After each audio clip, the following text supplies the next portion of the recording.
জুলাই অভ্যুত্থানে গুলিবিদ্ধ হয়ে মারা যাওয়া শহীদ সাব্বির ইসলামের স্ত্রী সন্তান এখন ঘুরছে মানুষের দ্বারে দ্বারে। নেত্রকোনায় নিজের ভিটে মাটি না থাকায় সন্তানদের নিয়ে বিপাকে পড়েছেন সাব্বির ইসলামের স্ত্রী। এরই মধ্যে লেখাপড়া বন্ধ হয়ে গেছে ৩ সন্তানেরই। অসহায় পরিবারটিকে সরকারি খাস জমিতে ঘর নির্মাণ করে দেওয়ার দাবি জানিয়েছেন এলাকাবাসী।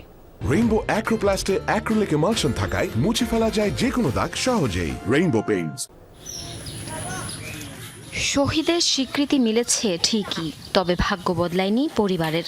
ভাড়া বাড়ির ছোট্ট এক কক্ষে অনাহারে অর্ধাহারে দিন কাটছে জুলাই আন্দোলনে নিহত সাব্বির ইসলামের স্ত্রী সন্তানদের। দুঃখ যেন পিছুই ছাড়ছে না তাদের।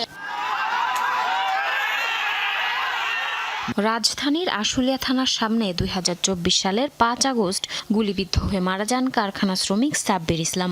পরিবারের সদস্যদের ক্ষুধা মেটাতে না পেরে বাসা থেকে কাজের উদ্দেশ্যে বের হন সাব্বির। পরে যোগ দেন আন্দোলনে।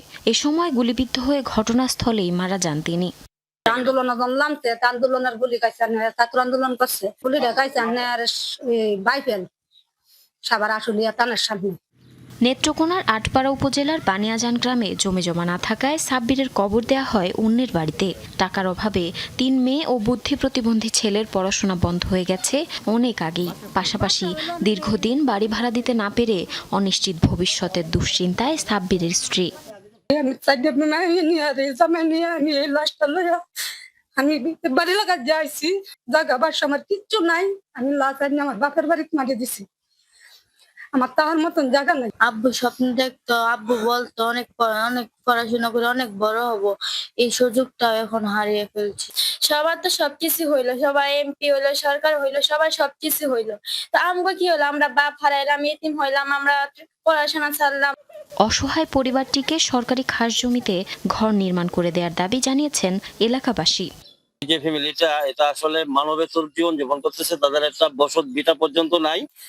বলতে গেলে এখন খোলা আকাশের নিচে এরা জীবনযাপন করে। এ ব্যাপারে আমার সরকারের কাছে এবং স্থানীয় প্রশাসনের কাছে একটা প্রত্যাশা হলো ওরা যাতে ঘর করার মতো, ঘর নির্মাণের মতো একটা জায়গা পায় এবং আর্থিক সহযোগিতা সরকারিভাবে আরো আর্থিক অনুদান পায়।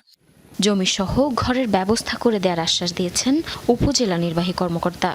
খুব দ্রুতই আমাদের সরকারের যে খাস জমি আছে সেগুলা বন্দোবস্ত দেওয়ার ব্যবস্থা করব। আর এছাড়াও তার পরিবারের জন্য যে ধরনের সাহায্য সহযোগিতা আমাদের সরকার থেকে দেয়া হয়েছে পূর্বে, বারো সামনে দেয়া যায় কিনা সে বিষয়ে আমরা খোঁজ নিয়ে সার্বিক সহযোগিতা করব। ২০২৪ সালের জুলাই অভ্যুত্থানে শিক্ষার্থী ও কারখানা শ্রমিক সহ শহীদ হন নেত্রকোনার ১৭ জন। জারিন অর্নি, যমুনা নিউজ।